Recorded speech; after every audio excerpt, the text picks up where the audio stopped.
Aujourd'hui, nous vivons dans un système qui contrôle absolument tout, mais vraiment tous les aspects de la vie. Et du point de vue de la tradition essénienne, ce système a un impact sur notre vie spirituelle et sur la respiration de notre âme, c'est-à-dire sur la capacité de tisser un lien avec notre âme et avec des mondes supérieurs. Dans cette vidéo, je vais vous partager une réflexion sur la 13e règle, le 13e enseignement de la Mère divine, qui est d'être en dehors du système mis en place et imposé par le monde des hommes. Avant d'aller plus loin dans cette vidéo, j'aimerais que vous me donniez votre avis sur est-ce que selon vous, ce serait possible de vivre en dehors du système? Est-ce que vous vous imaginez un futur, un avenir dans lequel on pourrait vivre en dehors de ce système, tout en vivant bien, tout en vivant sainement et normalement? Voilà, dites-moi dans les commentaires si, pour vous, ça vous paraît possible ou si ça vous paraît impossible. Cette parole qui a été transmise par la Mère divine, elle est un appel à l'émancipation.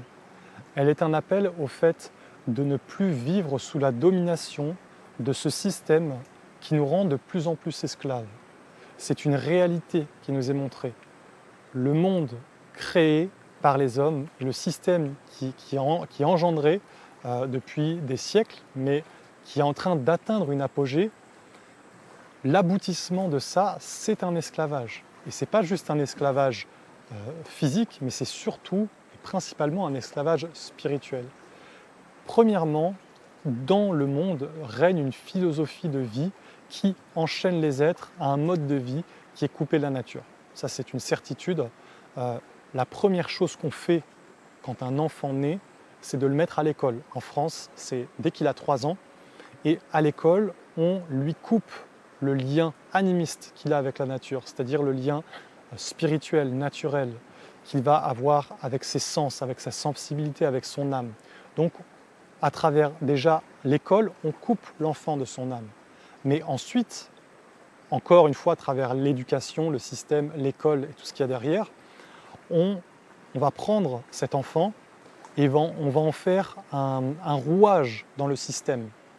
Pas pour qu'il soit un serviteur de la vie, un serviteur du divin, pas pour qu'il honore ce qui est sacré, pas pour qu'il soit dans sa mission et dans son être véritable, mais pour qu'il nourrisse un monde, pour qu'il permette à un monde illusoire, à un monde abstrait, à un monde technologique, d'exister, de prendre corps. Mais derrière ce monde technologique, un monde satanique, une intelligence qui, dans son fondement, ne veut pas protéger l'être humain, ne veut pas son bien. Cette intelligence, elle veut juste la destruction, c'est son essence. Alors oui, pour retrouver le chemin de l'âme, il faut de plus en plus, et il le faudra, ce sera une réalité pour nous, mais pour les générations aussi futures, il faudra de plus en plus s'émanciper de ce monde, de l'imposition de ces lois, mais surtout de ce mode de vie.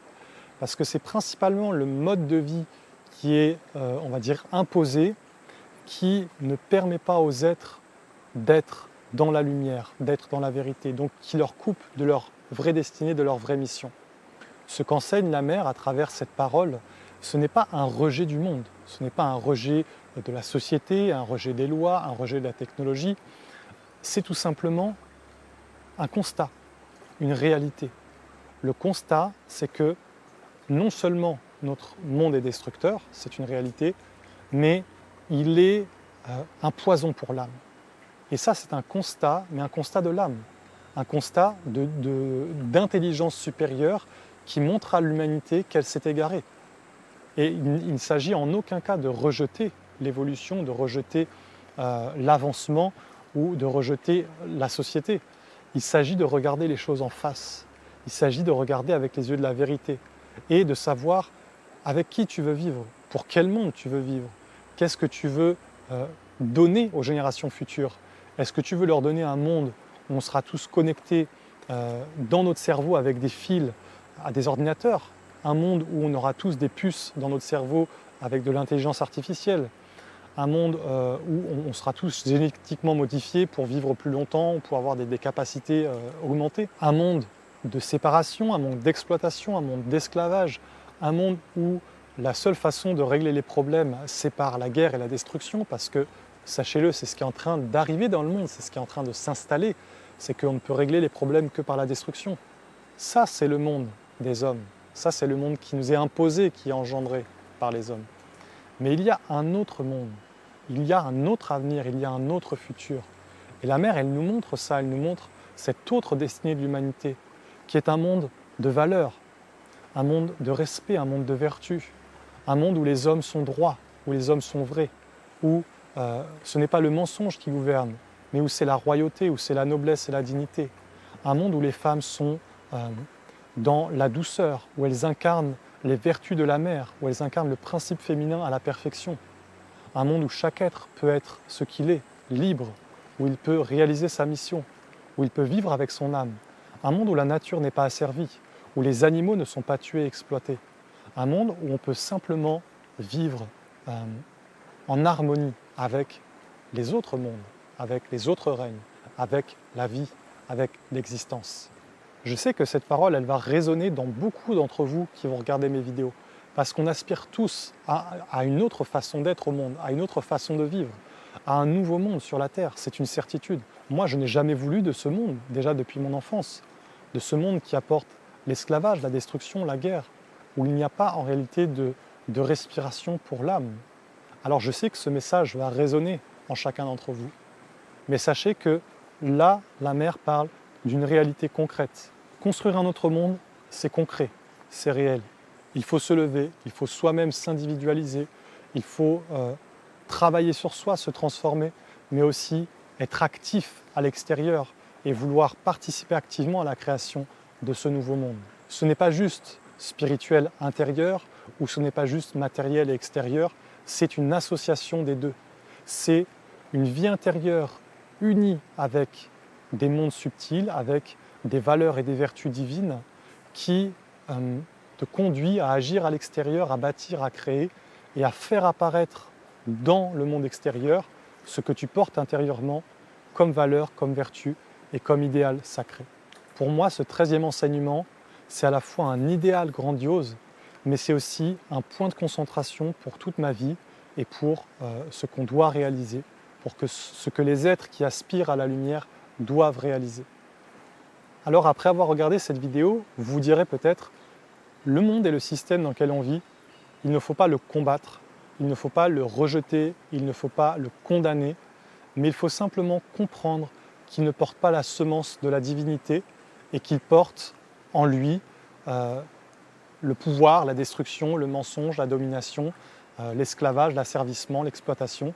C'est-à-dire qu'il est la manifestation d'un monde sombre. Ce monde, il ne faut pas le juger, il ne faut pas le condamner, il ne faut pas entrer dans une colère justement, c'est l'inverse de ce qu'on souhaite. Et fondamentalement, sachez que c'est l'humanité qui l'a engendré.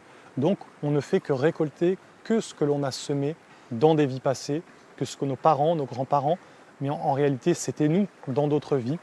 On a quelque part participé à semer cela et ça ne peut être que par nous, que par le choix conscient, éveillé de certains êtres humains que quelque chose d'autre peut arriver.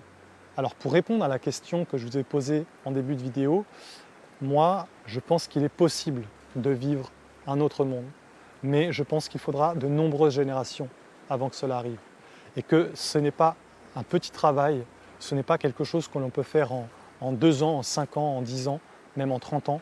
C'est quelque chose qui prendra plusieurs centaines d'années et qui doit être commencé aujourd'hui par une impulsion intérieure, par des bases, par des œuvres, et qui devra se perpétuer durant de nombreuses générations avant d'avoir une vraie émancipation de ce système et de retrouver une vie en accord avec le Père et la Mère, en accord avec le ciel et la terre. Merci de votre écoute et à demain pour la prochaine vidéo.